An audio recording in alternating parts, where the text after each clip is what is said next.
मिंबर नूर पर जलवा फरोज़ काबिल क़द्र उलमाए ज़वील एहतराम सादात इज़ाम मुअज़्ज़ज़ सामिईन अस्सलामु अलैकुम व रहमतुल्लाहि तआला व बरकातुहू।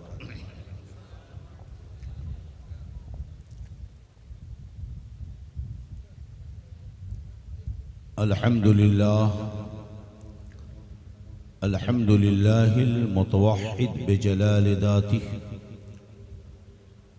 अल मुतक़द्दिस फ़ी कमाल सिफ़ातिही वस्सलातु वस्सलामु अला सय्यदिना व मौलाना मुहम्मदिन व आलिहि व अस्हाबिही। अम्मा बअद फ़अऊज़ु बिल्लाहि मिनश शैतानिर रजीम। बिस्मिल्लाहिर रहमानिर रहीम। इन्नश शैतान लिल इंसानि अदुव्वुम मुबीन। वक़ाल नबिय्यु सल्लल्लाहु अलैहि वसल्लम अस्हाबी कुल्लुहुम उदूल।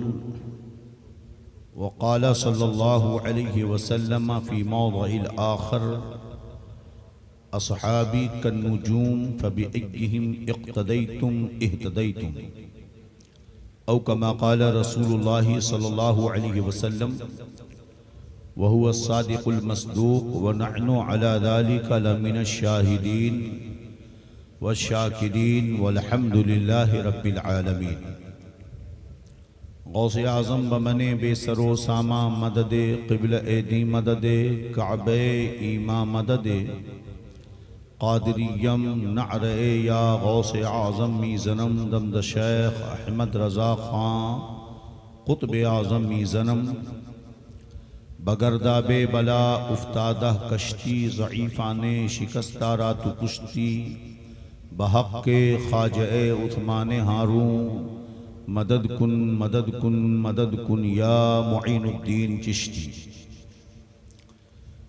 रफ़ीक़ाने गिरामी मुहिब्बाने गिरामी वक़ार तमाम एहतमाम और कमाल मोहब्बत के साथ एक मर्तबा अपनी और सारी कायनात के मरकज़ अक़ीदत दोनों आलम के आका व मौला रहमतुल लिल आलमीन शफ़ीउल मुज़नबीन ताहा व यासीन अरवाह न फ़िदा सय्यदुना मुहम्मदुर रसूलुल्लाह सल्लल्लाहु अलैहि वसल्लम की बारगाह में बुलंद आवाज़ से दरूद पाक पढ़ने अल्लाहुम्मा सल्लि अला सय्यदिना व नबिय्यिना मौलाना मुहम्मदिन तिब्बिल क़ुलूबी व दवाइहा व आफ़ियतिल अबदानी व शिफ़ाइहा व नूरिल अबसारी व ग़ियाइहा व अला आलिहि व सहबिही व बारिक व सल्लिम सलातन व सलामन अलैका या रसूलल्लाह सल्लल्लाहु अलैहि वसल्लम। इमाम इश्क मोहब्बत मुजद्दिदे दीन व मिल्लत आयतुम मिन आयातिल्लाह मुअज्जज़तुम मिन मुअज्जिज़ाति रसूलिल्लाह सय्यदना आला हज़रत इमाम अहमद रज़ा ख़ान मुहद्दिस बरेली अलैहि रहमतु व रिज़वान इरशाद फरमाते हैं कि लहद में इश्क़ रुख़े शह का दाग लेके चले। लहद में इश्क़ रुख़े शह का दाग लेके चले। अंधेरी रात सुनी थी चिराग लेके चले। और या रसूल अल्लाह तेरे ग़ुलामों का नक्शे कदम है राह खुदा, वो क्या बहक सके जो ये सुराग लेके चले। और जिना बनेगी मुहिब्बाने चार यार की कब्र। जिना जन्नत को कहते हैं। जिना के माना जन्नत के हैं। जिना बनेगी मुहिब्बाने चार यार की कब्र, जो अपने सीने में ये चार बाग लेके चले। अहले सुन्नत का है बेड़ा पार असहाबे हुजूर नज्म है। और नाव हैं इतरत रसूलुल्लाह की सतीज़ा कार रहा है अज़ल से ता इमरोज़। चिराग़ मुस्तफ़वी से शरारे बुलहबीस नूरे खुदा है कुफ्र की हरकत पे खंदजन, फूकों से ये चिराग बुझाया न जाएगा और इस्लाम तेरी नब्ज ना डूबेगी हश्र तक।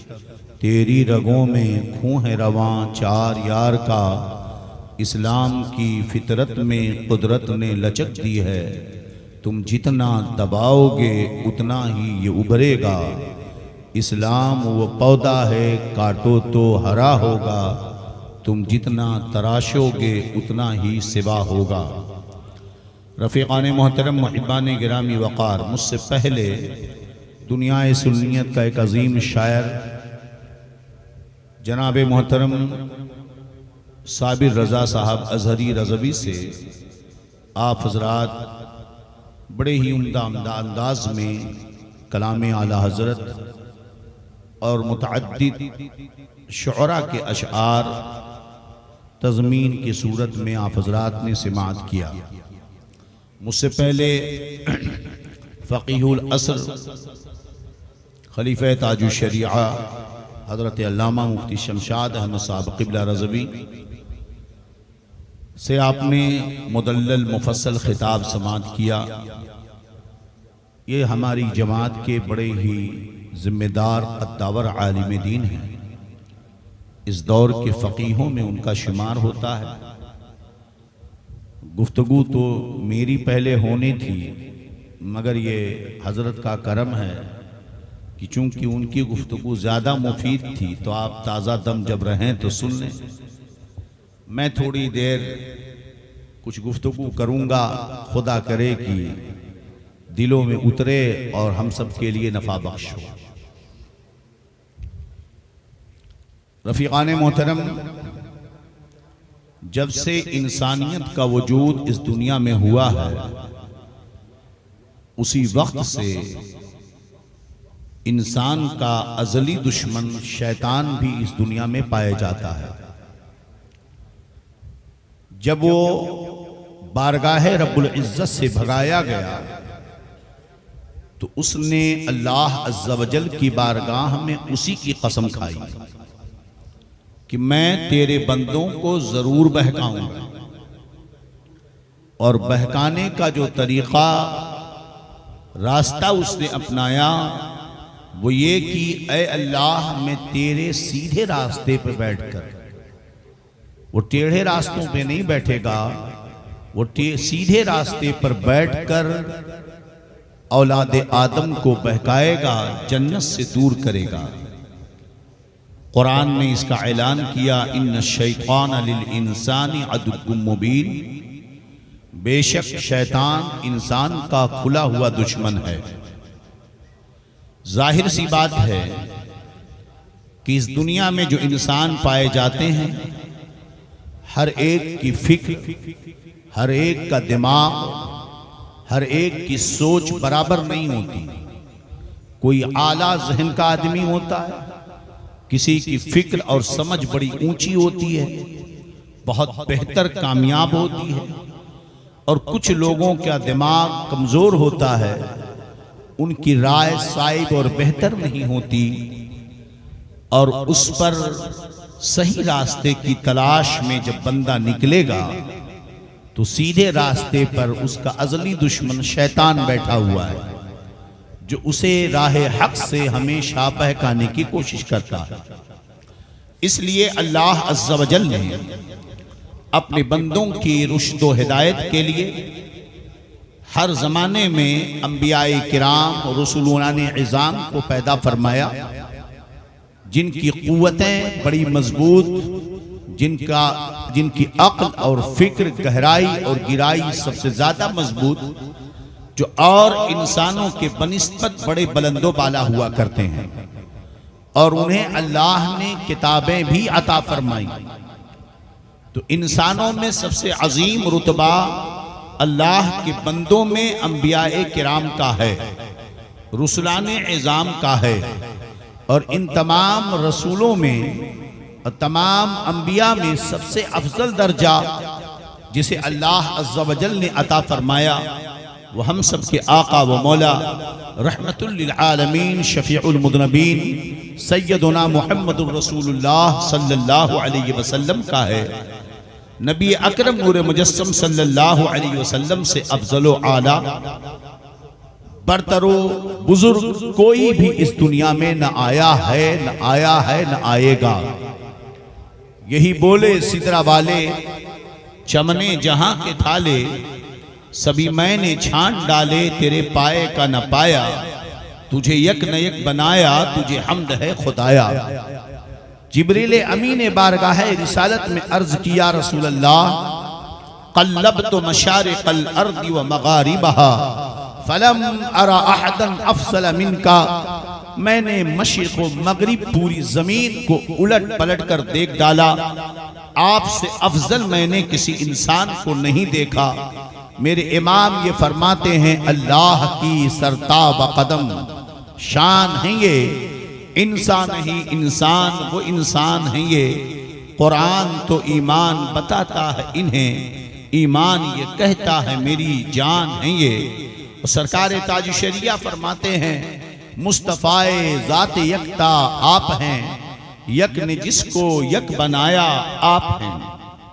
आकाए दो जहां सल्लल्लाहु अलैहि वसल्लम को अल्लाह अज़्ज़ा वजल ने किताब मुक़द्दस कुरान मजीद अता फरमाई। ये वो किताब है जिसने पहली आयत में ऐलान फरमाया, ज़ालिकल किताबु ला रैब फ़ीह हुदल लिल मुत्तक़ीन। ये वो किताब है जिसमें किसी भी किस्म का कोई शक और शुबा नहीं है, और ये किताब परहेजगारों के लिए हिदायत है। और किताब जब भी आई तो ये किताब ऐसी नहीं थी कि जो चाहे उसे पढ़ सके, जो चाहे उसे समझ सके, बल्कि नबी अकरीम सल्लल्लाहु अलैहि वसल्लम को अल्लाह अज़्ज़ा वजल ने ये जिम्मेदारी अता फरमाई कि ए महबूब आप तशरीफ ले जाएं, मैं किताब मुक़द्दस कुरान मजीद दूंगा, आप मेरे बंदों पर इस किताब को पढ़ें। यतलू अलैहिम आयात, अल्लाह की आयतें उन पर पढ़ें। वयुअल्लिमुहुमुल किताब वल हिकमा, ये मनसब नबी को अता किया गया कि मेरे बंदों को किताब व हिकमत आप सिखाएं, और वयुज़क्कीहिम, और उन्हें साफ और सुथरा फरमा दें। अब नबी करीम ने किताब और हिकमत किसे सिखाई, किन्हें पाक व साफ किया? इस किताब में नबी करीम सल्लल्लाहु अलैहि वसल्लम के 3 मनसब का जिक्र किया गया। नंबर 1 कि महबूब आप किताब की तिलावत करेंगे। नंबर 2 महबूब आप उन्हें किताब व हिकमत सिखाएंगे। नंबर 3 उन्हें पाक और साफ और सुथरा करेंगे। आप मुझे बताइए वो कौन से लोग थे जिन्हें नबी करीम सल्लल्लाहु अलैहि वसल्लम ने कुरान मुक़द्दस पढ़कर सिखाया? वो कौन लोग थे जिन्हें अल्लाह के रसूल ने इल्म हिकमत सिखाई? वो कौन लोग थे जिन्हें अल्लाह के रसूल ने पाक और साफ किया? जाहिर सी बात है वही लोग थे जो नबी करीम के साथ रहते थे, जो नबी करीम के सहाबा हैं, जिन्होंने नबी करीम की सोहबत पाई। तो नबी करीम सल्लल्लाहु अलैहि वसल्लम के दरसगाह के जो पहले तालिब इल्म थे वो जमाते सहाबा थी, वो गिरोहे सहाबा थे, वो अबू बकर सिद्दीक थे, वो उमर फारूक थे, वो उस्मान गनी थे, वो अली मुर्तजा थे, वो अशरे मुबशरा थे। जमाते सहाबा वो पाकीज़ा जमाअत है जिन्होंने नबी करीम की दरसगाह में रहकर किताब व हिकमत भी सीखा, इल्म व हिकमत भी सीखा, सोहबत की बरकतें भी पाई, और ये मकाम हुआ कि मुस्तफ़ा जाने रहमत उन्हें पाक व साफ कर रहे हैं। अगर कुरान मुक़द्दस इसलिए नाजिल हुआ कि अहले बैत अतहार के अंदर से तमाम कमियां और जिसको पाक साफ कर दिया जाए, कुरान पाक में अल्लाह फरमाता है, इन्नमा युरीदुल्लाहु लियुज़हिबा अन्कुमुर रिज्स अहलल बैति व युतहिरुकुम तत्हीरा। ऐ अहले बैत, अल्लाह ये चाहता है कि तुम्हारे अंदर से हर किस्म की गंदगी को दूर कर दे और तुम्हें खूब पाक व साफ कर दे। इस आयते तत्हीर में व युज़क्कीहिम इन्नमा युरीदुल्लाहु लियुज़हिबा अन्कुमुर रिज्स अहलल बैति व युतहिरुकुम तत्हीरा। यहाँ तत्हीर का हुक्म हुआ है और सहाबे किराम के बारे में नबी करीम को जो मनसब अता किया गया, इरशाद फरमाया महबूब आप किताब पढ़ेंगे, आप उन्हें इल्म व हिकमत सिखाएंगे और आप उन्हें साफ व सुथरा और पाक करेंगे। जिस जमात को सहाबा, जिस जमात सहाबा को नबी करीम ने कुरान सिखाया, जिस जमात सहाबा को इल्म व हिकमत मुस्तफा ने सिखाया, जिस जमात सहाबा को पाक व साफ नबी करीम ने किया है, अगर सहाबा की जमात नबी करीम के दुनिया से जाने के बाद खिलाफत के मसले में आपस में इख्तिलाफ करके जुल्म करती, हद से ज्यादा बढ़ती, शरीयत के हदों को पार करती, माअज़ल्लाह इस्लाम से दूर हो जाती, तो नबी के उस मनसब का क्या हिसाब किताब होगा। ये मुहाल है कि नबी जिसे पाक कर दे वो दोबारा गंदा हो जाए। नबी जिसे पाक कर दे उनकी पाकी का ये आलम है कि खुद मुस्तफा फरमाते हैं ला तसुब्बु असहाबी, खबरदार मेरे किसी सहाबा को बुरा मत कहना। इसे न आला दर्जे के सहाबी की कैद है, न अदना दर्जे की सहाबी की कैद है, मुतलक हुक्म है ला तसुब्बु असहाबी, मेरे किसी सहाबा को गाली मत देना, मेरे किसी सहाबी को गाली मत देना। और फरमाया क्यों? फरमाया वलौ अन्ना अहदुकुम अनफक़ा मिस्ल उहदिन ज़हबन, तुम में से कोई भी अगर उहुद पहाड़ के बराबर सोना अल्लाह की राह में खर्च कर दे, मा बलगा मुद्दा अहदिहिम वला नसीफा, मेरा सहाबी अगर एक मुट्ठी जाओ अल्लाह के राह में खर्च करे, मेरा एक सहाबी आधी मुट्ठी जाओ अल्लाह के राह में खर्च करे और तुम उहुद पहाड़ के बराबर सोना भी खर्च कर दो, मेरे आका फरमाते हैं तुम्हारा उहुद पहाड़ के बराबर सोने का सवाब मेरे सहाबी के मुट्ठी भर बल्कि आधी मुट्ठी जौ का बराबरी नहीं कर सकता। नारे तकबीर, नारे रिसालत, हज़रते सहाबा। अल्लाह तबारक व तआला ने तो अपने महबूब बंदों को इस दुनिया में भेजकर इंसानों की हिदायत के रास्ते तय किए। अल्लाह अज़्ज़ा व जल ने, अल्लाह तआला ने उम्मत अपने बंदों की भलाई के लिए वसूल व ज़वाबित भेजे, कानून उसने दिया और उसने ऐसे पाकीज़ा अफराद को पैदा किया, मगर शैतान कहीं बैठने वाला नहीं था। हर दौर में इस्लामी वसूल के खिलाफ रास्ते पैदा किए गए। मेरे नबी ने 40 साल के बाद नबूवत का ऐलान किया। वो नबी तो उस वक्त थे जब आदम भी नबी न थे। फरमाया कुन तो नबी क्यों, वो आदम बैनल माए व तीन, मैं उस वक्त भी नबी था जब आदम मिट्टी और पानी के दरमियान थे। कुन तो मखदूमन इन्नल्लाहि खातमन नबिय्यीना व अन्ना मातमा लमुनजदिलुन बैनल माए व तीन, मैं उस वक्त अल्लाह की बारगाह में खातमुन नबिय्यीन लिखा हुआ था जब आदम मिट्टी और पानी के दरमियान थे। तो मेरे नबी तो बहुत पहले से नबी थे, बल्कि सारे नबियों को नबूवत मिली है मुस्तफा के सदक़े में, लेकिन ऐलान नबूवत का हुक्म नबी करीम को 40 साल पे होता है। 23 साल मुद्दत में मेरे नबी ने अपने सहाबा को हर गंदगी से पाक व साफ कर दिया, हर गंदगी से उन्हें पाक कर दिया, इल्म व हिकमत का खजाना उन्हें अता फरमाया और इतना बुलंद बाला कर दिया, इतना बुलंद बाला कर दिया कि शरीयत और दीन के वो जिम्मेदार बन गए। वही असल बने दीनों शरीयत के। इरशाद फरमाया खबरदार सुन लो, असहाबी कुल्लुहुम उदूल, मेरे सारे सहाबा आदिल हैं। इरशाद फरमाया असहाबी कन्नुजूम फबिअय्यिहिम इक़्तदैतुम इह्तदैतुम, मेरे सारे सहाबा रुश्द व हिदायत के सितारे हैं, उनमें से जिसकी तुम इक़्तिदा करोगे हिदायत याफ्ता हो जाओगे।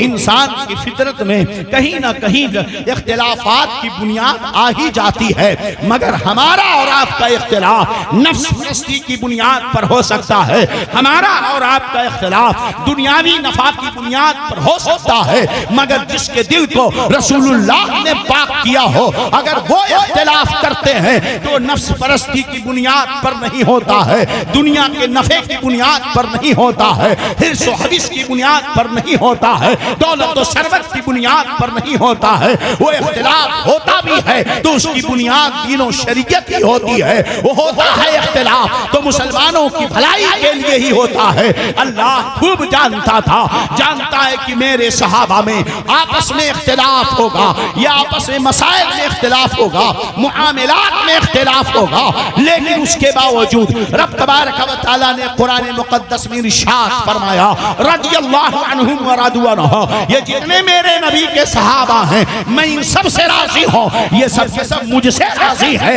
अल्लाह को मालूम न था माअज़ल्लाह कि हजरत अली अमीर मुआविया में लड़ाई होगी, मगर फिर भी रब फरमाता है कुल्लु वअदल्लाहुल हुस्ना, मैंने तमाम सहाबा के लिए जन्नती होने का वादा कर रखा है। तो रब जिससे जन्नत का वादा कर ले, आज 1500 साल के बाद कोई खड़े होकर पेशाब करने वाला कंजरा, कोई खबीस राफजी उन पाकीज़ा नफूस कुदसिया के ईमान पर एतराज करे जिनके बारे में कुरान ये कहे, ऐ मेरे नबी के सहाबा जो फतह मक्का से पहले ईमान लाए हो, चाहे फतह मक्का के बाद ईमान लाए हो, उलाइका हुमुल मुफलिहून, ये सब के सब कामयाब है। उलाइका हुमुस सादिकून, ये सब के सब सच्चे हैं। उलाइका हुमुस सादिकून, ये सब के सब सच्चे हैं। रज़ियल्लाहु अन्हुम व रदू अन्हुम, अल्लाह उन सब से राजी है, वो सब के सब अल्लाह। मैं पूछना चाहता हूं, क्या जालिम के लिए जन्नत है? क्या जालिम के लिए जन्नत है? क्या जालिम से खुदा राजी है? मेरे दोस्तों, अल्लाह तबारक व तआला ने इन पाकीज़ा नफूस कुदसिया की अज़मत कुरान में बयां की। मेरे नबी ने सबको आदिल कहा, मेरे नबी ने सबको हिदायत वाला कहा, मेरे नबी ने कहा ला तसुब्बु असहाबी, खबरदार मेरे किसी सहाबा को बुरा मत कहना, खबरदार मेरे सहाबा का जब जिक्र करना तो भलाई के साथ करना। इतनी ताकीदात की जरूरत क्या थी? इस कदर अहमियत के साथ उनका जिक्र करने की जरूरत क्या थी? जा बजा कुरान में उन्हें आदिल कहने की जरूरत क्यों पड़ी? जा बजा कुरान में उन्हें कामयाब होने की बात क्यों कही गई? जा बजा कुरान में उनके जन्नती होने की बशारत क्यों दी गई? जा बजा हदीस पाक में उनके जन्नती होने का ऐलान क्यों किया गया?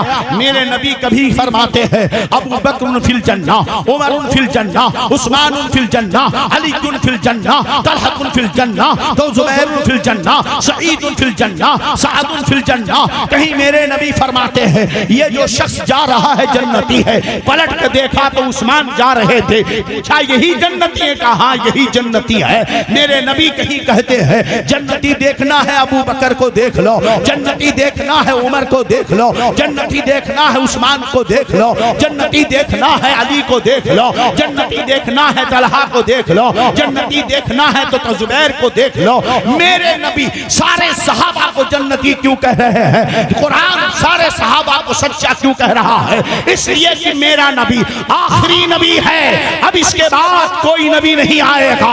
उसके बाद क़यामत तक इस उम्मत की तालीम की बुनियाद जिन पाकीज़ा लोगों पे कायम होगी, जिनकी वजह से कुरान की सदाकत जानी जाएगी, जिनकी वजह से शरीयत की सदाकत जानी जाएगी, जिसकी वजह से इस्लाम की हक़ानियत जानी जाएगी, जिनकी वजह से मेरे नबी की हदीसें सुनी समझी जाएंगी, उसकी बुनियाद किसी और पर नहीं है, मेरे नबी के पाकीज़ा सहाबा ही पर है। अगर उन पर से एतबार उठ गया तो दीन का एतबार खत्म हो जाएगा, कुरान पर एतबार खत्म हो जाएगा, नबी की हदीसों पर एतबार खत्म हो जाएगा, नमाज का सलीका खत्म हो जाएगा, रोजे का सलीका खत्म हो जाएगा, तहारत के वसूल मिट जाएंगे। इसलिए कि कुरान हमने जाना है तो इन्हीं सहाबा के देने से जाना है, हदीसें समझी है हमने तो इन्हीं सहाबा के देने से समझी है, नमाज का ढंग हमने जाना है तो इन्हीं सहाबा की अदाओं से जाना है, रोजे के हुदूद जाने हैं तो इन्हीं सहाबा की अदाओं से जाने हैं, शरीयत के मसाइल जाने हैं तो इन्हीं सहाबा की वजह से जाने हैं।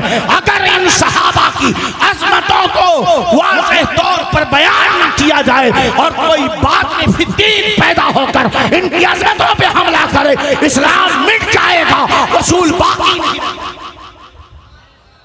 अल्लाह ने इन्हीं नारे रिसालत मसलके आला हजरत अज़मते सहाबा। इसीलिए जब हजरत अबू बकर सिद्दीक खलीफा बने, कुछ लोगों ने ज़कात का इनकार किया। हजरत अबू बकर सिद्दीक रज़ियल्लाहु अन्हु ने कहा, ऐलान कर दो, अगर ज़कात के हिसाबो किताब में रस्सी भी आती है तो तुम्हें ज़कात देनी होगी, और अगर ऊंट की रस्सी ज़कात से रोकोगे तो मैं गर्दन से, तलवार से तुम्हारी गर्दन मारूंगा। हजरत उमर आए, कहने लगे, ऐ खलीफतुल मुस्लिमीन, अल्लिफ बिन्नास, लोगों के साथ नरमी करो, हालात सही नहीं है, माहौल बड़ा खराब है। एक तरफ ये ज़कात का इनकार कर रहे हैं, अगल बगल के बद्दू मुर्तद हो चुके हैं, उधर मुसैलमा नबूवत का दावा कर चुका है, इधर तमाम लड़ने वाले मुल्क के शाम जा रहे हैं, मदीना में कोई लड़ने वाला नहीं है। ऐ अबू बकर सिद्दीक खलीफतुल मुस्लिमीन, नरमी करो, मसलहत से काम लो, हालात लड़ने के नहीं है, हालात सख्ती करने के नहीं है। हजरत अबू बकर सिद्दीक ने फरमाया, ला इलाहा वल्लज़ी ला इलाहा इल्ला हु, उस जात की कसम जिसके अलावा कोई खुदा नहीं है, इन्नहु इनक़तअल वही व तम्मद्दीन अहुवा यनक़दु अना ही, अल्लाह की कसम वही बंद हो चुकी है, नबूवत अब कोई दूसरा नबी नहीं आएगा, वही मुनक़ता हो चुकी है, दीन मुकम्मल हो चुका है। अबू बकर के रहते रहते दीन नुकसान में आ जाए, यह हरगिज़ नहीं हो सकता। जब तक अबू बकर जिंदा है, दीन में कोई कमी पैदा नहीं कर सकता। अगर रस्सी भी ज़कात में होगी, नहीं देंगे तो गर्दन मार। हजरत अबू बकर सिद्दीक के जोश को देखने के बाद हजरत अबू हुरैरा फरमाते हैं, अल्लाह की कसम अगर अबू बकर न होता तो इस जमीन पर इस्लाम का नाम मिट गया होता, अगर अबू बकर न होते तो इस्लाम बाकी ना रहता। लोगों ने कहा क्यों? कहा देखो तो जरा, ज़कात का इनकार किया है, हजरत अबू बकर ने तलवार उठा ली है और लोगों को मजबूर किया है। बोलो कैसे दीन मिट जाता? दीन यूं मिट जाता अगर अबू बकर नरमी करते, ढील दे देते, हालात और मसलहत की बुनियाद पर, कमजोरी की बुनियाद पर, तो आज ज़कात का इनकार करने वाला इनकार कर रहा है, कल रोजे का इनकार करने वाले खड़े हो जाते, फिर उसके बाद परसों न सदक़े के इनकार करने वाले खड़े हो जाते, फिर उसके बाद हज का मुनकिर पैदा हो जाता। तो हजरत अबू बकर ने पहले दिन ही तलवार उठा करके बता दिया है, दीन के वसूलों में किसी से समझौता नहीं किया जाएगा।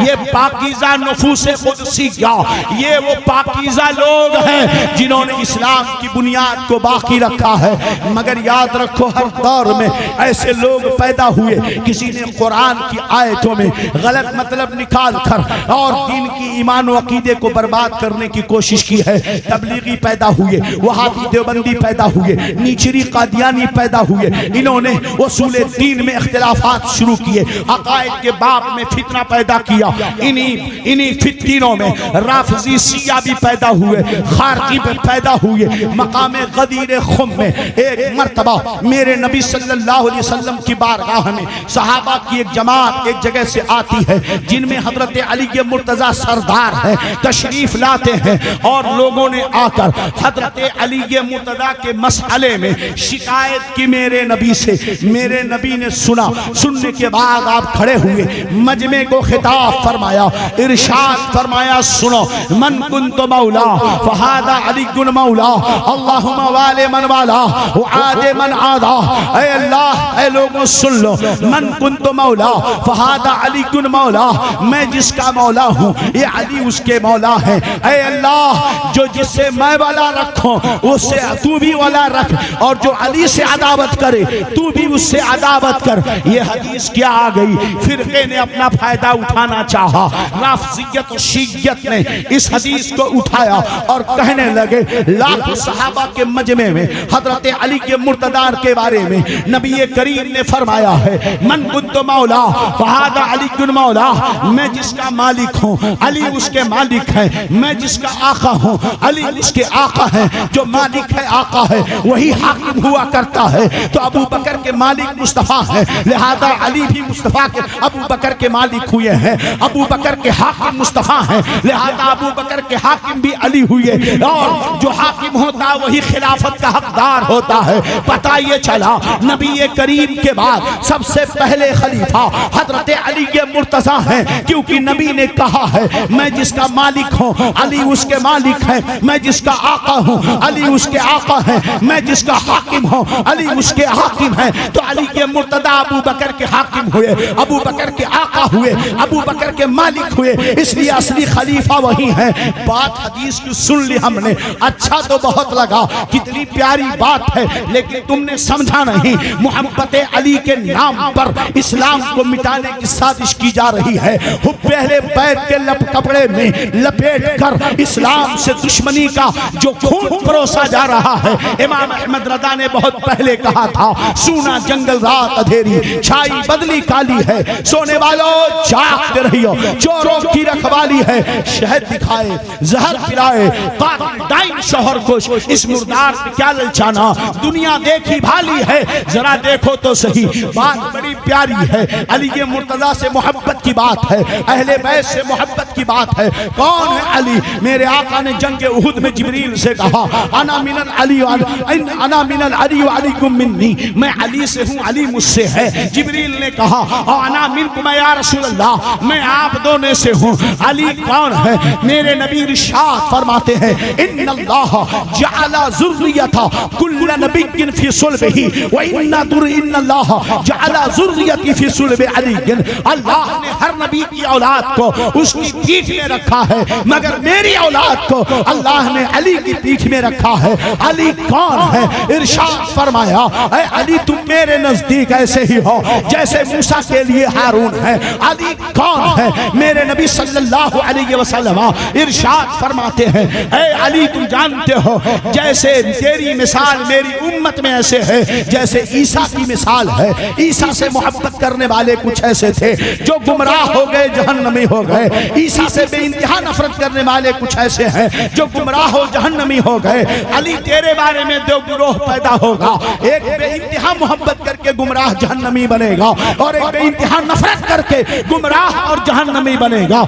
ये अली की शान है। हजरत सैयदा तैयबा ताहिरा खातून जन्नत फातिमा ज़हरा रज़ियल्लाहु अन्हा है। कौन है फातिमा? मेरे नबी फरमाते हैं फातिमा तो बज़अतुम मिन्नी, फातिमा मेरे जिस्म का एक टुकड़ा है। युरीबनी मा अराबहा युदीनी मा अदाहा, जब फातिमा मेरे जिस्म का एक टुकड़ा है जिससे फातिमा खुश होती है मैं भी खुश होता हूँ, जिससे फातिमा को तकलीफ होती है मैं भी उससे मुझे भी उससे तकलीफ होती है। कौन है फातिमा? मेरे नबी फरमाते हैं बिनती हाजा हौराओ आदमीयतुन, मेरी ये बेटी फातिमा ये इंसानी हुर है, आदमी इंसानी हुर है, इसे हैज नहीं आता, इसे गंदगी नहीं आती। कौन है फातिमा?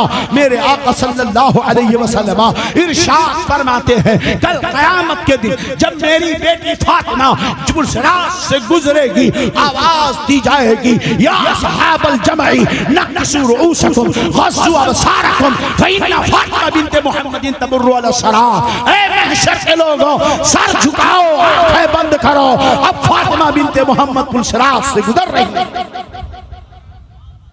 ये कैसी बात है? ऐसी पाकीज़ा बेटी जिसका मकाम इतना बुलंद है, मगर जब उससे रिश्ते निकाह का मसला आया हजरत अबू बकर ने रिश्ता भेजा, मेरे नबी ने कबूल न किया।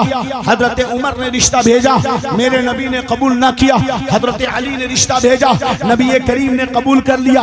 पता चला अली कौन है? मेरे आका फरमाते अली मुझसे है, मैं अली से हूँ। जिब्रील कहते हैं मैं आप दोनों से हूँ। मेरे आका फरमाते हैं मेरी औलाद को अल्लाह ने अली के पीठ में रखा है। मेरे आका फरमाते हैं अली कौन है? इसकी मिसाल हारून जैसी है। अली कौन है? इनकी मिसाल ईसा की तरह है। अली कौन है? फरमाते हैं फातिमा मेरे नजदीक जो सबसे अच्छा था मैंने उसका निकाह तुमसे कर दिया है। पता चला अली सबसे अच्छे हैं, अली सबके मौला हैं, अली सबके हाकिम हैं। अली वो हैं जो पता ये चला खिलाफत के हकदार अली हैं, खिलाफत के हकदार अली हैं। माअज़ल्लाह अबू बकर ने जुल्म किया, उमर ने जुल्म किया, अली ने उस्मान ने जुल्म किया, सहाबा ने जुल्म किया। मैंने कहा जालिमों, सिर्फ अबू बकर ने जुल्म किया है, सारे सहाबा ने। जब बैअत की हजरत अबू बकर के हाथ पर, दरअसल यहाँ तवज्जो देने की जरूरत है। मैं जिसका मौला, अली उसके मौला है। इसका मतलब हाकिम,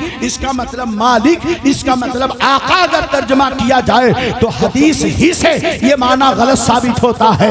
अगर ये माना लिया जाए तो हदीस में इंतबाक नहीं हो सकता है। हदीस का अगला लफ्ज है अल्लाहुम्मा वाले मन वाला वो आदे मन आदा। ऐ अल्लाह, जो अली से मोहब्बत करे तू उससे मोहब्बत कर, जो अली से नफरत करे उससे तू नफरत कर। तो बेलाह वाला और मौला सबका माना एक ही हुआ। लिहाजा हदीस का तर्जमा उसी वक्त सही हो सकता है कि जो मुझसे मोहब्बत करता है वो अली से भी मोहब्बत करेगा, जो अली से मोहब्बत करेगा खुदा उससे मोहब्बत करेगा, जो अली से नफरत करेगा वो खुदा उससे नफरत करेगा। यहाँ मालिक, हाकिम, आका ये माना लेना हदीस की रोशनी में गलत है। पहली बात। दूसरी बात, आओ चलो राफजी जो तर्जमा करते हैं, शिया जो तर्जमा करते हैं, इन सारी हदीसों को पेश करते हैं। मैं उनसे पूछना चाहता हूं, उनसे क्या पूछे आप बताइए मुझे। उनको समझाने की जरूरत नहीं है, इसलिए कि खुदा जब दीन लेता है तो अक्लें छीन लेता है। मैं पूछना चाहता हूं, राफजियों के तर्जमे के मुताबिक आका फरमाते हैं मैं जिसका मालिक अली उसके मालिक, मैं जिसका आका अली उसके आका, मैं जिसका हाकिम अली उसके हाकिम। पता चला अबू बकर के हाकिम अली हैं, अबू बकर के मौला अली हैं, अबू बकर के मालिक अली हैं, सारे सहाबा के मालिक अली हैं। मैं पूछना चाहता हूँ सुन्नियों, सीने पे हाथ रख के बताना, क्या मेरे आका सिर्फ अबू बकर के मालिक हैं? नहीं नहीं, मेरे आका आदम के भी मालिक हैं, मेरे आका नूह के भी मालिक हैं, मेरे आका मूसा के भी मालिक हैं, सारे अंबिया के मालिक हैं, मेरे आका सारे नबियों के हाकिम हैं, मेरे आका सारे फरिश्तों के हाकिम हैं, मेरे आका कुल कायनात के मालिक है। आला हजरत फरमाते हैं खालिक कुल ने आपको मालिक कुल बना दिया, दोनों जहां है आपके कब्ज़ो अख्तियार में। अब शियों के इस तर्जमे के मुताबिक क्या हुआ? मैं जिसका मालिक अली उसके मालिक। तो बताओ मेरे आका आदम के मालिक हैं, क्या अली भी आदम के मालिक हैं? मेरे आका मूसा के मालिक हैं, क्या अली भी मूसा के मालिक हैं? मेरे आका नूह के मालिक हैं, क्या मौला मुश्किल कुशा नूह के मालिक हैं? मेरे आका सारे नबियों के मालिक हैं, क्या मूसा अली मौला मुश्किल कुशा सारे नबियों के मालिक हैं? अरे जनाब, यही तो मैंने कहा, ये वो फिरका है जो वहाबियों, राफजियों, खारिजियों से भी ज्यादा बदतर है, जो इस्लाम की बुनियाद को मिटाने की बातें करता है। ये मुसल्लमा हकीकत है, नबियों से अफजल कोई नहीं हो सकता, रसूलों से अफजल कोई नहीं हो सकता है। अगर राफजियों का तर्जमा किया जाए तो साबित होगा कि अली मौला मुश्किल कुशा आदम के भी सरदार है, आदम के भी मालिक है। तो क्या आप मानोगे इसको? क्या कोई मुसलमान मानेगा इसको? मगर सुन लेना, शिया राफजियों का यही अकीदा है कि अली आदम से भी अफजल है, अली मूसा से भी अफजल है, अली इब्राहिम से भी अफजल है, अली आदम से अफजल है, अली हजरत मूसा, हजरत ईसा, हजरत इब्राहिम, हजरत इस्माइल, इन सब से अफजल है। ये गंदा अकीदा राफजियों शियों। एक खतरनाक माना यह हुआ, दूसरा खतरनाक मसला क्या हुआ? इतना खतरनाक मसला। अब बताओ, हजरत अली जब खिलाफत के हकदार हैं तो हजरत अबू बकर खलीफा बने, सारे सहाबा ने उनके हाथ पर बैअत की। दीन का मसला, जिस दीन को मेरे नबी ने हम गुनहगारों तक पहुंचाने के लिए 23 साल मक्का और मदीना की वादियों में बड़ी सुहबतें बर्दाश्त की, इसी दीन को हम तक पहुंचाने के लिए मेरे नबी ने ताइफ के वादियों में कंकर खाए, पत्थर खाए। उसी मक्का और मदीना की मक्का की सरजमीन पर मेरे नबी को मजनू कहा गया, मेरे नबी को दीवाना कहा गया, मेरे नबी को पागल कहा गया, मेरे नबी पर ऊंट की उधरियां फेंकी गई, गंदगियां फेंकी गई। शोबे अबी तालिब में 3 साल तक घेर के रखा गया, मेरे नबी के सहाबा को मारा गया, पीटा गया, मॉब लिंचिंग की गई। 23 साल तक मेरे नबी इस दीन की हिफाजत में कंकर पत्थर खाते रहे, यहाँ तक कि शहादत का प्लान बनाया गया। 100 नौजवानों ने घर को घेर रखा है, और हजरत अली शुरू से लेकर आखिर तक सारा मंजर देख रहे थे। तवज्जो चाहता हूँ, हजरत अली शुरू से लेकर पत्थर मारा जा रहा था, अली देख रहे थे, कंकर मारा जा रहा था, अली देख रहे थे, मजनू दीवाना कहा जा रहा था, अली देख रहे थे, मेरे नबी पर गंदगी फेंकी जा रही थी, अली देख रहे थे, मेरे नबी को सताया जा रहा था, अली देख रहे थे, इतनी मशक्कतों को झेल कर ताइफ की वादियों में कंकर खाकर जिस दीन को नबी ने मुकम्मल किया है, जब दीन के खिलाफ माअज़ल्लाह अबू बकर को सहाबा ने खलीफा बनाया तो अली खामोश कैसे बैठे? क्या नबी का कंकर खाना भूल गए? क्या उन मुसीबतों को भूल गए? क्या उन्हें खौफ सता गया? अपनी जान बचाने के लिए, अपनी जान की हिफाजत के लिए माअज़ल्लाह अली डर गए? क्या अली खौफज़दा हो गए?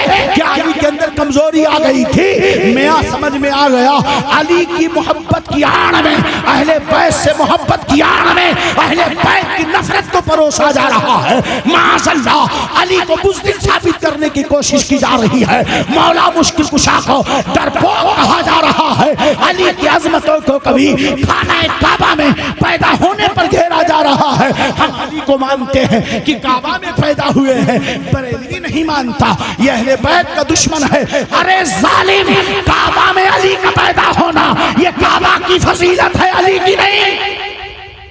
काबा में अली का पैदा होना ये काबा की फजीलत है, ये अली की फजीलत नहीं है। तो हमने अली की फजीलत को काबा में घेरा, हम तो अली की फजीलत को काबा से बुलंद मानते हैं। काबा से बुलंद है अली की फजीलत। जब एक मोमिन की इज्जत और अजमत काबा से अफजल, तो फिर अली की फजीलत कितनी बुलंद होगी। तुमने मौला की फजीलत को काबा के पैदाइश में घेर के रखा है, और अलग से देखो साइलेंट जो है, साइलेंट जहर है ये ऊपर से अहले बैत की मोहब्बत का जहर अंदर से साबित किया जा रहा है। माअज़ल्लाह अली डर गए, खामोश थे, अली के साथ कोई नहीं था। क्या हजरत अली मौला मुश्किल कुशा के खानदान वाले डर गए? क्या हसन करीमैन खामोश हो गए? क्या आपके खानदान में कोई नहीं था? 1.25 लाख सहाबा एक जुल्म पर खामोश रहे, एक गलत मसले पर कायम हो गए।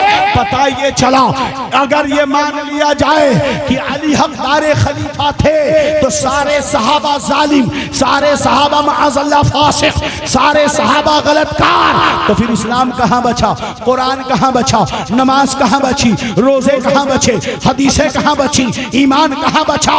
गोया की या आला हज़रत के शेर के मुताबिक शहद दिखाए, जहर पिलाए, कातिल टाइम शौहर को इस मुर्गार पे क्या ललचाया? दुनिया देखी भाली है। ये मोहब्बत अहले बैत का लिबास पहनकर ये जालिम अंदर से दीन की दुश्मनी का जहर पिला रहे हैं। ये वो जालिम हैं जिनका हश्र ये होगा कि कल क़यामत के दिन ये असहाबे रसूल की गुस्ताखी की बिना पर जहन्नम का ईंधन बनाएगा। इस्लाम को बचाने के लिए इन सहाबा ने कितनी कुर्बानियां दी हैं, किस कदर बेमिसाल कुर्बानियां। अल्लाहु अकबर कबीरा। हजरत अबू बकर की अजमतों को तुम क्या समझो? हजरत अबू बकर की अजमतें ये हैं। अल्लाहु अकबर, अल्लाहु अकबर। जब मेरे नबी को शहीद करने का प्लान बनाया गया, 100 नौजवानों ने घर को घेर रखा है। मेरे नबी वहां से निकल जाते हैं, मगर ऐसे आलम में अगर मेरे नबी के साथ हिजरत के लिए कोई निकलता है तो मक्का में कोई नहीं था, सिर्फ हजरत अबू बकर थे। अबू बकर ने अपनी बेटी को, अबू बकर ने अपने बेटे को, अबू बकर ने अपना पूरा घर, अपना गुलाम, अपने जानवर सब इस कुर्बानी में जो है कुर्बान कर दिया। इस मिशन में हिजरत की रात में जब कोई खड़ा नहीं हो रहा था तब ये आलम था। इमाम बुखारी इसमें बुखारी शरीफ ने रिवायत नकल फरमाई। हजरत अली के शहजादे मोहम्मद इब्न हनफिया पूछते हैं, ऐ अबू जान ये बताओ अय्युन्ना से खैर, सबसे बेहतर कौन आदमी है? फरमाया अबू बकर। फरमाया सुम्मा मन, फिर उसके बाद कौन? फरमाया उमर। फरमाते खशैतु अन यक़ूला उस्मान, अगर अब पूछूंगा तो उस्मान का नाम लेंगे, इसलिए फौरन मैंने कहा उसके बाद आप हैं। हजरत अली फरमाते हैं मैं तो एक अल्लाह का आम बंदा हूं। सोचो जिससे मोहब्बत तुम कर रहे हो वो अली कह रहे हैं अबू बकर सबसे अफजल है, वो अली कह रहे हैं उस्मान उमर सबसे अफजल है, वो अली कह रहे हैं उस्मान सबसे अफजल है। हजरत अली ने अबू बकर की खिलाफत पर इत्तेफाक किया, हजरत अली ने उमर फारूक की खिलाफत पर इत्तेफाक किया, हजरत अली ने उस्मान गनी की खिलाफत पर इत्तेफाक किया। हाँ, सैयदना अमीर मुआविया के मसले में इख्तिलाफात हुए, लड़ाइयां हुई और जंगें हुई, मगर एक वक्त आया कि हजरत अबू मूसा अशरी, हजरत अमर बिन आस, इन दोनों को हकम बनाया गया और दोनों के हकम बनने के बाद मुसलमानों में जंग का सिलसिला खत्म हो गया, इत्तेफाक कायम हो गया। इसी लड़ाई में एक सहाबी हैं हजरत अम्मार जो शहीद कर दिए जाते हैं। कौन है अम्मार? हजरत अली की तरफ से लड़ रहे हैं। यही अम्मार जब मस्जिद बन रही थी तो और सहाबा एक एक पत्थर ढोते थे और अम्मार दो दो पत्थर ले जाते थे। मेरे नबी ने देखा, उनके कंधे से धूल झाली। बुखारी की रवायत है, इरशाद फरमाया वही हक अम्मार तख्तुलहु फिअतुल बागिया, अम्मार अफसोस तुझ पर, तुझे बागी गिरोह कत्ल कर देगा। मेरे नबी ने फरमाया बागी गिरोह तुम्हें कत्ल कर देगा। अल्लाहु अकबर। हजरत अम्मार हजरत अली के लश्कर में हैं, अमीर मुआविया से लड़ाई हो रही है, हजरत अम्मार शहीद हो जाते हैं। अब ये फर्जी मौलाई, ये फर्जी गधे, ये शिया राफजी यहाँ पकड़ लेते हैं नुक्ता। देखो अम्मार के बारे में नबी ने फरमाया कि तुझे बागी गिरोह कत्ल कर देगा। पता ये चला अली हक पर है, अमीर मुआविया गलती पर है, इसलिए अली जन्नती है और अमीर मुआविया माअज़ल्लाह सहाबी रसूल नहीं। हमने कहा जालिम, कौन ये नहीं कहता? अहले सुन्नत का अकीदा यही है कि अली हक पर है, खता अमीर मुआविया से हुई है, मगर इसका ये मतलब नहीं कि अमीर मुआविया माअज़ल्लाह सहाबी ना रहे, इसका ये मतलब नहीं कि अमीर मुआविया माअज़ल्लाह काफिर हो गए। हजरत अम्मार को शहीद किया गया, मेरे नबी ने जन्नती होने की बशारत दी है। तो इन शिया राफिजियों से पूछो, जंगे जुमल में जब हजरत अली से लड़ाई होती है तो मुकाबले में कौन था? हजरत तलहा थे, हजरत जुबैर थे। मेरे नबी ने फरमाया अबू बकर फिल जन्ना, उस्मान फिल जन्ना, अली फिल जन्ना, तलहा फिल जन्ना, जुबैर फिल जन्ना। ये तलहा और जुबैर को मेरे नबी ने जन्नती करार दिया है और ये दोनों जंगे जुमुल में हजरत अली के खिलाफ हैं और जंग में शहीद किए जाते हैं। दो जन्नती हजरत अली के लश्करियों के जरिया शहीद किए जाते हैं। अब तुम्हारे पास इसका क्या जवाब है? दरअसल मसला ये है कि दोनों तरफ बलवाई घुसे हुए थे, मुनाफिक घुसे हुए थे, फित्तीन घुसे हुए थे। अम्मार को जिसने कत्ल किया वो जहन्नमी है, तलहा व जुबैर को जिसने शहीद किया वो जहन्नमी है। ना अली पर कोई इल्जाम है, ना अमीर मुआविया पर कोई इल्जाम।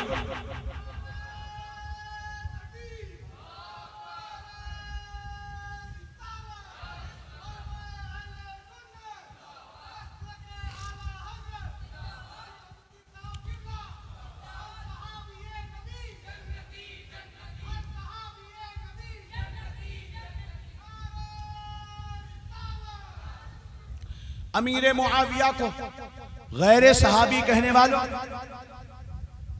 हजरत अमीर मुआविया कौन? मेरे नबी ने जिन जिन लोगों से कुरान लिखवाया, जिन जिन लोगों से मेरे नबी ने कुरान लिखवाया, कातिबाने वही, उनमें सबसे ज्यादा जिन सहाबा से मेरे नबी ने कुरान को लिखवाया उनमें एक सहाबी का नाम जैद है और दूसरे सहाबी अमीर मुआविया है। कौन है अमीर मुआविया? जिनका जिक्र इमाम बुखारी अपनी किताब में करते हैं। कौन अमीर मुआविया? जिसका जिक्र अपने किताब इमाम मुस्लिम शरीफ में करते हैं। कौन अमीर मुआविया? जिसे इमाम बैहक़ी जिनकी तारीफ व फज़ाइल में बाब लिखते हैं, जिनके बारे में मुस्नद अहमद बिन हम्बल में इमाम अहमद लिखते हैं, जिनके बारे में इमाम नसई लिखते हैं, जिनके बारे में इमाम हाकिम लिखते हैं। तमाम मुहद्दिसीन ने अमीर मुआविया के बाब को लिखा, उनकी फजीलतों में हदीसें लिखी और इन सहाबा ने, इन तमाम मुहद्दिसीन ने अमीर मुआविया से हदीसें रिवायत की। अब्दुल्लाह इब्ने जुबैर ने अमीर मुआविया से हदीसें सुनी, अब्दुल्लाह इब्ने अब्बास ने अमीर मुआविया से हदीस ली, हजरत अनस सहाबी रसूल ने अमीर मुआविया से हदीस ली। और सुनो, एक आदमी होता है हिदायत पर जैसे आप, और एक होता जो हिदायत पर होता है और हिदायत देता है जैसे उलमा की जमात। लेकिन हिदायत पे कोई हो, जरूरी नहीं कि वो हिदायत दे भी, और कोई हिदायत दे तो जरूरी नहीं कि लोग उससे हिदायत पाएं। अब मैं पूछना चाहता हूं, क्या किसी जहन्नमी से लोग हिदायत पाएंगे? किसी काफिर को हिदायत पर कहोगे? किसी गलत आदमी को सही रास्ते पे कहोगे? नहीं, मगर मेरे नबी हैं तो आ फरमाते हैं अल्लाहुम्मा जअलहु हादियम महदियन वहदे बिहिन नास। ऐ अल्लाह, मुआविया को हादी बना, मुआविया को मेहदी बना, लोगों को इससे हिदायत पाने वाला बना। पता चला मुआविया हादी भी है, मुआविया हिदायत देते भी हैं, और मुआविया रज़ियल्लाहु अन्हु की शान ये है कि वो जिसे हिदायत देते हैं वो हिदायत पाता भी है। ये नबी की दुआ है, और नबी की दुआ का ये आलम है कि इजाबत में झुककर गले से लगाया बड़ी नाज से जब दुआएं। हजरत अमीर मुआविया रज़ियल्लाहु अन्हु हादी भी हैं, महदी भी हैं, और लोग उनसे हिदायत भी पाते हैं। अमीर मुआविया रज़ियल्लाहु तआला अन्हु हजरत अली के दरमियान ये जंग हुई, मगर दोनों में सुलह हो गई। अब मैं अपनी गुफ्तगू को समेटना चाहूंगा, और बड़ी तवज्जो से 10-5 मिनट सुन लीजिए, क्योंकि मुझे वक्त भी कम और इस वक्त में खिताब होता नहीं है। शायद बहुत तेज बोल रहा हूँ, आपको समझ में भी ना आ रहा समझ में? हाँ, इल्मी बातें हैं तो शायद ना समझ में आए। पल्ले पड़ रही है, मुहद्दिसे कबीर के शागिर्द से सुन रहे हो, समझ रहे हो कि नहीं? मुहद्दिसे कबीर से जलन क्यों? एक यहूदी था, उसने एक हदीस पढ़ी। हदीस ये थी, इत्तकू बिफिरासतिल मोमिन फइन्नहु यंज़ुरु बिनूरिल्लाह। मोमिन के फिरासत ईमानी से डरो, इसलिए कि वह अल्लाह के नूर से देखता है। उस हदीस को उसने पढ़ा, तहकीक और रिसर्च में लग गया। इसका मतलब समझने के लिए उसने क्या किया? अपना कुफ्र अंदर छुपाया और बेहतरीन जुब्बा पहना, अमामा बांधे, इस्लामी चौके में निकला। एक आलिम के पास गया, कहने लगा हजरत एक हदीस का मतलब समझना है। क्या हदीस है? पढ़ा, इत्तकू बिफिरासतिल मोमिन फइन्नहु यंज़ुरु बिनूरिल्लाह। मतलब समझाया, उसके पल्ले नहीं पड़ा, दिल मुतमईन ना हुआ। कई उलमा मुहद्दिसीन फुक़हा के पास से गुजरता हुआ हजरते जुनैदे बगदादी या हसन बसरी के दरबार में पहुंचा और कहने लगा, बैठा रहा काफी देर तक। उन्होंने पूछा किस लिए आए हो? कहा हजरत बड़ी नसीहतें सुन ली, एक हदीस का मतलब समझना है। कहा कौन सी हदीस है? फरमाया इत्तकू बिफिरासतिल मोमिन फइन्नहु यंज़ुरु बिनूरिल्लाह। मोमिन के फिरासते ईमानी से डरो, इसलिए कि वह अल्लाह के नूर से देखता है। सुन करके फरमाया, ए यहूदी जुन्नार तोड़, शिर्क छोड़, कुफ्र तोड़, इस्लाम में दाखिल हो जा। इतना सुनकर उसने कपड़े फाड़ दिए। कहने लगा हुजूर हाथ लाइए, कलमा पढ़कर ईमान लाता हूँ। मैंने कपड़े के अंदर अपना कुफ्र छुपा लिया था। इस हदीस का तो यही मतलब है कि मोमिन जो है फिरासत ईमानी से दिल की हालतें पढ़ा करता है, इसलिए मोमिन की फिरासत ईमानी होती है। और उससे लोग बहुत डरते हैं, सब लोग डरते हैं। जमात अहले सुन्नत में मौजूदा दौर में अगर किसी के दिल की कुदूरतों को झांकने वाला कोई आलिम रब्बानी है तो इस दौर में उस आलिम को मुहद्दिसे कबीर कहते हैं। हजारों लोग बैठे हो और वो तन्हा बैठ जाए तो उसके अमामे का जलाल, उसकी सदरी का जमाल सबकी हालतें खराब कर देता है। अपने अपने गलियों में भूखने वाले कुत्ते कितना भी भूख ले, लेकिन जब मुहद्दिसे कबीर सामने हो, अरे तुम क्या ठहरोगे? वहाबी 2-2 हजार किलोमीटर दूर मुहद्दिसे कबीर का नाम सुनकर पाजामे में पेशाब कर दिया करते हैं। मैं पूछना चाहता हूं, हजरत अमीर मुआविया हजरत अली में जंग हो गई, फिर इत्तेहाद पैदा हुआ। सुन्नियों बताओ वो कौन लोग थे जिन्होंने हजरत अली को भी काफिर कहा था? हजरत अली की तरफ से लड़ने वाले कुछ लोग जब हजरत अमीर मुआविया से सुलह हो गई, दरअसल फितने के बाप को समझना होगा। हजरत उस्मान गनी की शहादत के बाद ये कौन थे जो शहादत में शरीक थे? मियां जब मोहम्मद इब्ने अबू बकर ने हजरत उस्मान गनी की दाढ़ी को पकड़ा और आपने देखा का कौन मोहम्मद इब्ने अबू बकर का? हाँ, का तेरा बाप होता तो तुझे मारता जरूर। डर की वजह से वो पीछे हट गए। साथ में मोहम्मद इब्ने अबू बकर के साथ दो लोग और आए थे। उन लोगों ने उस्मान गनी को शहीद किया। जब सहाबा ने मोहम्मद इब्ने अबू बकर को बुलाया और कहा ये बताओ कौन है, तो हजरत उस्मान गनी की जौजा हजरत नाइला ने पहचाना। कहा ये मोहम्मद इब्ने अबू बकर था। इन्होंने कहा हाँ था तो मैं, मगर मेरे अब्बा का नाम लिया तो मैं हट गया। तो कहा क्या बात सही है? हजरत नाइला कहती हाँ, दाढ़ी पकड़ा था, कत्ल इसने नहीं किया था। फिर कौन दो लोग साथ में आए थे? मोहम्मद इब्ने अबू बकर कहते मैं खुद नहीं जानता वो कौन। समझ गए? सुन्नियों, तुम्हें बार बार जो कहा जाता बरेली से जुड़कर रहो, इसलिए कि भीड़ के अगर हिस्से बनोगे तो शिकार कर लिए जाओगे। जब बड़े बड़े भीड़ का हिस्सा बनकर बर्बाद कर देते हैं तो हमारी और आपकी क्या हैसियत है? कैसे लोग थे? 500 लोग थे जिन्होंने घेरा था घर को। 1000 कहां से आए? 2000 कहां से आए? दुश्मनों ने मौका देखा कि अब 500 मुसलमानों ने हंगामा किया, चलो मौका है, मुसलमानों को लड़ाओ। उन्होंने उस्मान गनी को शहीद किया और जितने फित्तीन थे जिन्हें इस्लाम से कोई ताल्लुक न था, उनका कपड़ा इस्लामी, उनका चेहरा इस्लामी, उनकी टोपियां इस्लामी, उनका लिबादा इस्लामी, उनकी बोल इस्लामी, बरसों से मेहनत करके खुद को मुसलमान जाहिरन बनाया था, मगर हकीकत में वो मुसलमानों के दुश्मन थे। बड़ी तेजी से हजरत अली अली करने लगे। ए अली जिंदाबाद, मौला मुश्किल कुशा जिंदाबाद, खिलाफत का हकदार कौन? हजरत अली।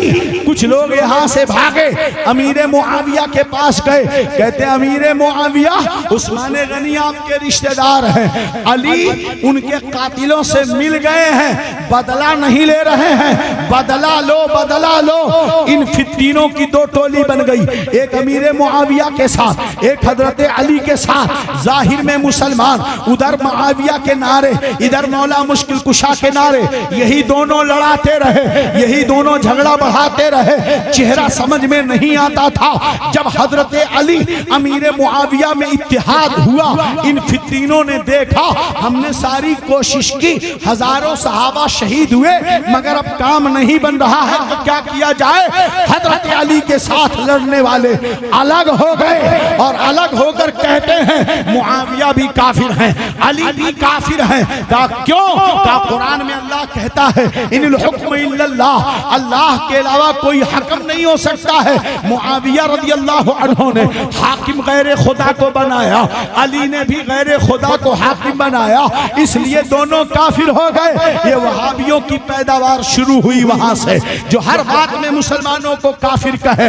अगर हम या रसूल अल्लाह कह ले, बोले काफिर। ऐसे ही वहां पर हकम बनाया गया, बोले काफिर। हजरत अली फरमाते हैं कलिमतु हक्किन उरीदा बिहिल बातिल, कुरान सही पढ़ा गया है, मतलब गलत निकाला गया। कुरान तो सही है, गाड़ी तो नहीं, कुरान तो सही पढ़ा गया, मगर मतलब गलत निकाला गया। ये कौन लोग थे? वही लोग थे जो हजरत अली की तरफ से लड़ रहे थे, और वही लोग निकल कर अलग कहते हैं जब देखा मुसलमान एक हो गए, अब हमारी दाल नहीं गिलेगी, हमारी पोल खुल जाएगी, अलग हो गए और कह दिया दोनों काफिर हैं। हजरत अली ने फौज तैयार की, पकड़ पकड़ के सबको कत्ल किया, एक को भी नहीं छोड़ा, उन्हें मारा हजरत अली ने। अल्लाहु अकबर। ये इत्तेहाद कायम रहा। हजरत अली की शहादत के बाद हजरत इमाम हसन खलीफा बने और अमीर मुआविया से उन्होंने सुलह कर ली। अमीर मुआविया से उन्होंने सुलह कर ली। अमीर मुआविया के खिलाफ हजरत हसन ने लड़ाई नहीं लड़ी। अमीर मुआविया के खिलाफ हजरत इमाम हुसैन ने लड़ाई नहीं लड़ी। झगड़ा इमाम हुसैन के वालिद से अमीर मुआविया का, झगड़ा इमाम हसन के वालिद से अमीर मुआविया का। मगर कोई तकलीफ इमाम हसन को नहीं है, कोई तकलीफ इमाम हुसैन को नहीं है। असल तकलीफ तो इमाम हसन को होनी थी, असल तकलीफ तो अमीर मुआविया से इमाम हुसैन को होनी थी, मगर उन्हें तकलीफ नहीं हुई। 1400 साल के बाद आज का ये राफजी, ये कंजरा, ये बेहया बेशरम, ये अली वाला हो गया है। अगर हसन को दर्द ना था, तेरे पेट में दर्द क्यों है? हुसैन को दर्द ना था, तेरे पेट में दर्द क्यों है? पता ये चला यहाँ मसला ये नहीं है, यहाँ फिर हजरत हसन को बुज़दिल करार दिया जा रहा है। हमने पूछा अच्छा आज तुम चिल्ला रहे हो अली अली अली अली, तो इमाम हसन ने जो सुलह क्यों की? वो डर गए, हालात खराब थे, माहौल ऐसा था। हमने कहा तू बड़ा हिम्मती है, तुझे बड़ा दीन का दर्द है, इमाम हसन को दर्द ना था। अगर इमाम हजरत अमीर मुआविया गलती पर होते तो इमाम हसन अपने नाना के उम्मतियों को किसी गलत आदमी के हवाले न करते, जैसे करबला में इमाम हुसैन ने गर्दन कटा दी मगर हाथ न दिया। हसन भी अमीर मुआविया को हाथ न देते, अपनी गर्दन कटा देते। इमाम हुसैन का कबूल, हसन का कबूल करना इस बात की दलील है कि अमीर मुआविया रज़ियल्लाहु अन्हु सहाबी रसूल हैं। सुलह वालिद साहब से हो गई, मौला मुश्किल कुशा से हो गई, तो अब हसन को फिर से लड़ाई करने की जरूरत नहीं, इमाम हुसैन को लड़ाई करने की जरूरत नहीं। मगर करबला की वादी में जिस यजीद से लड़ाई हो रही थी वो यजीद सहाबी न था, वो यजीद जन्नती, उसके लिए जन्नती होने का वादा ना था।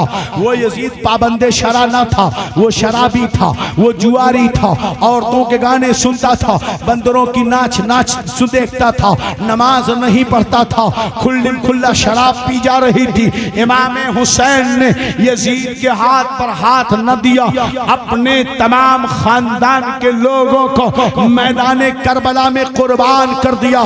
दुनिया में किसी को दिखाओ तो जरा 45-46 ताजा लाशें खेमे में पड़े हैं। हजरत अब्बास नंबरदार का लाशा उठाकर हुसैन ला रहे हैं, अली अकबर जवान बेटे का लाशा उठाकर हुसैन ला रहे हैं, हजरत कासिम का लाशा उठाकर हुसैन ला रहे हैं, हजरत इमाम हसन के तीनों शहजादों का लाशा उठाकर हुसैन ला रहे हैं, नन्हे अली असगर की लाश उठाकर हुसैन ला रहे हैं।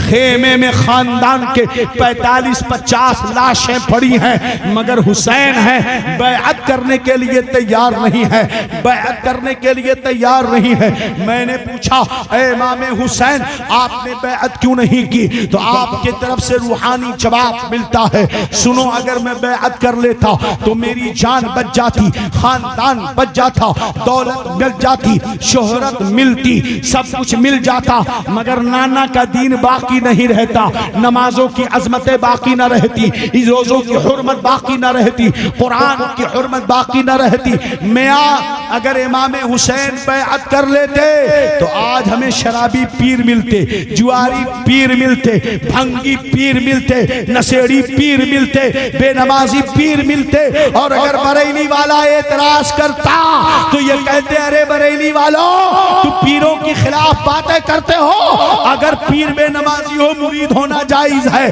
क्यों?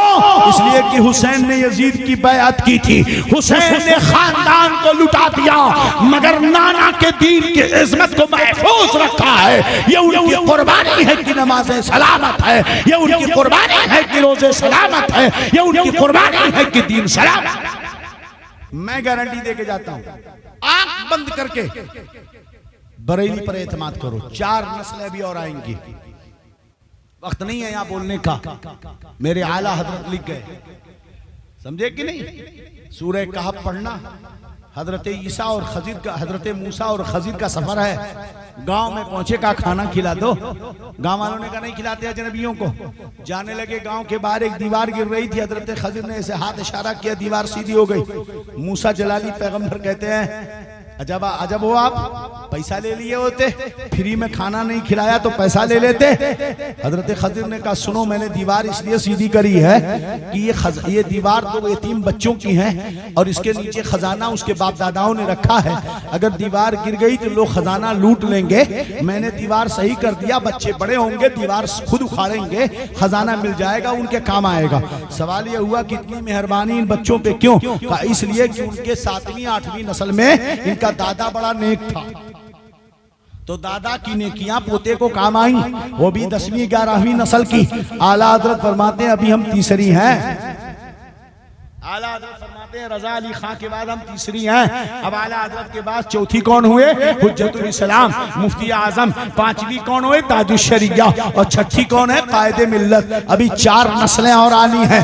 आंख बंद करके याद रखना, आला हजरत से इख्तिलाफ तो कोई सुन्नी नहीं कर सकता है और आला हजरत का कोई मुकाबिला क्या करेगा? आला हजरत को उलमा ने लिखा वो आयतुम मिन आयातिल्लाह है और अल्लाह की आयत को चैलेंज नहीं किया जा सकता। उलमा ने कहा मोजज़तुम मिन मोजज़ाते रसूलिल्लाह है, अल्लाह के रसूल का मोजज़ा है इमाम अहमद रज़ा। और मोजज़ा समझ में आता आला हजरत तुम्हारे समझ में कहाँ आएंगे? आज तक टुंडे डॉलर पैसा रुपया सब शिया राफ़ज़ी वहाबी नीचरी कादियानी गैर मुक़ल्लिद तबलीगी सल्फी जमाते इस्लामी सब एक ही हमला, एक ही जगह हमला, सबके बम एक जगह पड़ रहे हैं। मगर मीनार-ए क़स्र रज़ा बुलंद काफी है, तुम इसके पहले ही जीने पे चढ़ के दिखला दो। इनके बम गोली बारूद क़स्र रज़ा पर कब से पड़ रहे हैं? आज तक पड़ रहे हैं। मगर उस बड़े बड़े किले उखड़ गए, अहमद रज़ा का किला आज भी वैसे ही जैसे था वैसे ही बाकी और इंशाअल्लाह बाकी। मसलके आला हज़रत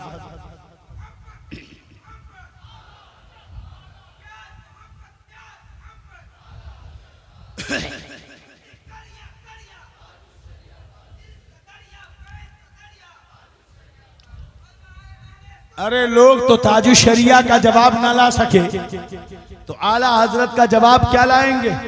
जब मेरा ताजुश्शरिया ऐसा था तो सोचो मुफ्ती आजम हिंद कैसे थे, और जब मुफ्ती आजम हिंद को सोचो तो देखो हुज्जतुल इस्लाम कैसे थे।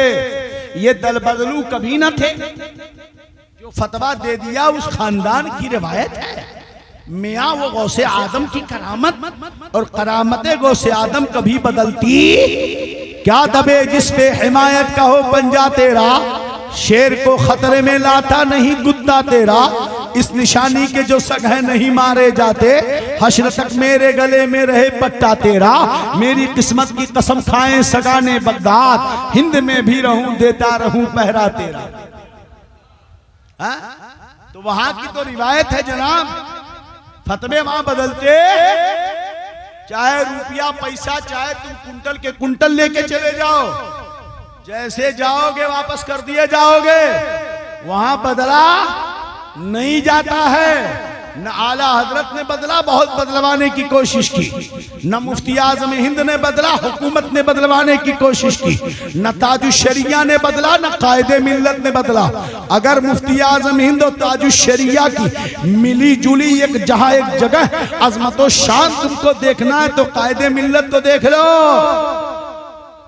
उन्होंने भी एक फतवा दिया था, तकरीबन हिंदुस्तान की 25 से 30 कोर्टों में मुकदमा हुआ, मगर कायदे मिल्लत ने जो फतवा दिया था न बदला है न बदलेगा। समझे कि नहीं? तो वो तो सिक्का चलता रहा है और हमेशा कहा जाता है वहीं पर रहो, अपनी गैरतों को मत बेचो, मसलके आला हजरत के साथ लगे रहो, वरना न जाने कैसे कैसे लोग आएंगे। जब इमाम हुसैन ने अपने खानदान को करबला में कुर्बान कर दिया, यजीद से बैअत कर लेते तो क्या होता? मियां इमाम हुसैन कौन थे? मेरे नबी ने फरमाया हुसैन मिन्नी व अना मिनल हुसैन, हुसैन मुझसे और मैं हुसैन से हूं। मेरे नबी कि जिस्म का एक टुकड़ा है हुसैन, और मैदान करबला में नबी करीम की तालीमात की हिफाजत, ताकि कोई बदकिरदार दीन का ठेकेदार न बने, दीन का कायद न बने। मैदान करबला में इमाम हुसैन की शहादत, अहले बैत अतहार की शहादत एक तारीख है, जहां अबू बकर की सदाकत भी तुम्हें मिलेगी, उमर की अदालत भी वहां मिलेगी, उस्मान गनी की सखावत भी मिलेगी, हजरत मौला मुश्किल कुशा की शुजाअत भी तुम्हें मिलेगी, फातिमा के चादर ततहीर की दर्स भी वहां मिलेगी। मैदान करबला में जब इमाम हुसैन को शहीद किया गया और उसके बाद नंगे ऊंटों को पीठ पर हजरत सकीना को, सुकैना को, हजरत जैनब को, हजरत बीबी, हजरत शहरबानों को और दीगर लोगों को जब नंगी पीठों पर कूफा में घुमाकर जब दमिश्क की तरफ भेजा गया, तारीख बड़ी लंबी है। जब दमिश्क ये लुटा पटा काफिला दाखिल होता है, तारीख लिखती है कि दमिश्क में खुशियां मनाई जा रही थी, ढोल और ताशे बज रहे थे, कुछ लोग थे जनाब, ढोल ताशे बजा रहे थे इमाम हुसैन की शहादत पर। आज कुछ लोग ऐसे भी हैं जिन्होंने रजा से, ताजु शरिया से, मुहद्दिसे कबीर से बगावत की। पहले उनका तूती बोलता था, अब उनकी ढोल बज रही है। बस अपनी अपनी किस्मत की बात है, वो भी ढोल बजा रहे हैं। मैदान करबला में दमिश्क में, करबला से दमिश्क जब ये काफिला पहुंचा, मैं इस रिवायत को जिक्र करके गुफ्तगू को खत्म करूंगा। यहां पर हजरत उस अबू बकर की सदाकत आप इमाम हुसैन के नौजवानों की शहादत में ले लें कि अगर बैत कर लेते जाने बच जाती, मगर जैसे अबू बकर ने कहा था कि अगर नरमी करूंगा तो दीन न बचेगा, इमाम हुसैन ने कहा अगर मैं बैत कर लूं तो दीन न बचेगा। कुर्बानियां होती हैं, कुर्बान हो जाने दो, सब कुछ लुट जाता है, लुट जाने दो। ऐसे लूटे पटे आलम में जब यह काफिला दमिश्क में दाखिल होता है, एक सहाबी रसूल हजरत सहल है जो तिजारत की गरज से दमिश्क मुल्क शाम पहुंचे हुए थे। उन्होंने पूछा कि शहर में खुशियां क्यों हैं? लोगों ने कहा कि इमाम हुसैन इब्ने अली को शहीद किया गया है और उनका सर इब्ने ज़ियाद तोहफे में यजीद के पास भेज रहा है। इसकी खुशी में दमिश्क को सजाया गया है, ढोल ताशे बज रहे हैं, खुशियां मनाई जा रही हैं। सहाबी रसूल ने पूछा ये सर किधर से आ रहा है? लोगों ने कहा किले का दरवाजा जो इराक की तरफ है वो उधर से आ रहा है। बड़ी तेजी से भीड़ में धक्का होगा लगाते हुए जिस तरह भागते हुए सहाबी रसूल दरवाजे के करीब पहुंचते हैं, देखते हैं कि आगे नेज़े पे एक सर रखा हुआ है जिसका चेहरा नबी करीम के चेहरे के मुशाबे है, जिसके लब बड़े प्यारे हैं, जिसके चेहरे में बड़ी ताजगी और नूरानियत है, एकदम वही हुसैन करीम का चेहरा है। सहाबी रसूल देखे हैं, रोने लगते हैं। जैसे रोने लगते हैं हजरत ज़ैनब पूछती हैं ए जनाब ये तो बताओ, यहाँ तो सब हमारी इस बेकसी पर हंस रहे हैं, तुम क्यों रो रहे हो? सहाबी रसूल ने फरमाया शहजादी मैं आपके नाना का सहाबी हूँ, मैं यहाँ तिजारत के लिए आया हुआ था, रसूलुल्लाह सल्लल्लाहु अलैहि वसल्लम का सहाबी हूँ, सुना यहाँ आ गया, मुझे बड़ा दर्द है मगर मेरे पास ताकत नहीं कि मैं कुछ कर सकूं। अलबत्ता अगर कुछ मुझसे मदद हो सके तो जरूर कहें, मैं करूंगा जो मेरी ताकत में होगा, ताकि कयामत के दिन मेरे लिए कामयाबी का जरिया हो। हजरत ज़ैनब फरमाती हैं जनाबे आली अगर आप कुछ करना चाहते हो तो खुदा के लिए। हमारे हजरत सकीना कहती हैं सामने अब्बा का इमाम हुसैन का सर है, ये बदतमीज लमंडे यही कूद रहे हैं, यही उछल रहे हैं, हमारी बेपर्दगी हो रही है, हमारी हया पर फर्क पड़ रहा है। आप अगर कर सकें तो इमाम हुसैन के सर को आगे करवा दें, मेरे बाबा का सर और आगे करवा दें, ये लोग आगे जाकर उछले कूदें ताकि हमारा पर्दा बाकी रहे। अल्लाह अकबर। साहब ये रसूल ने 400 सोने के सिक्के देकर इमाम हुसैन के सर को आगे कर दिया। करबला की वादियों में बाप का सर काट कर नेज़े पे खड़ा किया गया है, मगर सकीना की तहारत का ये आलम है कि वहां भी उसे फातिमा की चादर ततहीर की फिक्र है, वहां भी उसे हया की फिक्र है, वहां भी पर्दे की फिक्र है। ऐ ईसा बाला साल के सुन्नियों, मुझे बताओ किसका बाप मरा हो उसे दुपट्टे की फिक्र होती है, किसके बाप का सर कटा हो तो उसे हया की फिक्र होती हो, उसे पर्दे की फिक्र होती हो। मगर कुर्बान जाओ फातिमा की शहजादियों पर कि ऐसे आलम में भी उनके बाप का सर सामने है, मगर उन्हें अपने दुपट्टे की फिक्र है, उन्हें अपने हया की फिक्र है। अल्लाह की कसम जब इस वाक़े को पढ़ता हूँ मेरे रोंगटे खड़े हो जाते हैं। क्या हम जन्नत में जाएंगे? क्या हम मुसलमान हैं? क्या हमारे अंदर ईमान बाकी है? क्या हम इस लायक हैं? तरसम न रसी काबा इराकी राहे कि तुम रबी भी तुर्किस्तान। काबा किस मुंह से जाओगे गालिब? शर्म तुमको मगर नहीं आती, इसीलिए तो कहा तुम ही सैयद भी हो, मिर्जा भी हो, अफगान भी हो, पर बताओ भला क्या तुम मुसलमान भी हो? सोचिए जरा, हमारी आज शादियों में बेहयाइयां, हमारी बेटियों के पर्दे उड़े हुए हैं, शॉपिंग मॉलों में मुस्लिम लड़कियां, आप बाजारों में मुस्लिम लड़कियां औरतें बीवियां दुपट्टा हटाकर फैशन बनाकर दुल्हने के मेकअप करके शादियों के मंडप में गैरों के सामने इतराती चिमिलाती ये लड़कियां, किस हिसाब से हम अपने आप को नबी का चाहने वाला कहते हैं? किस हिसाब से हम जन्नत की तरफ रुख करेंगे?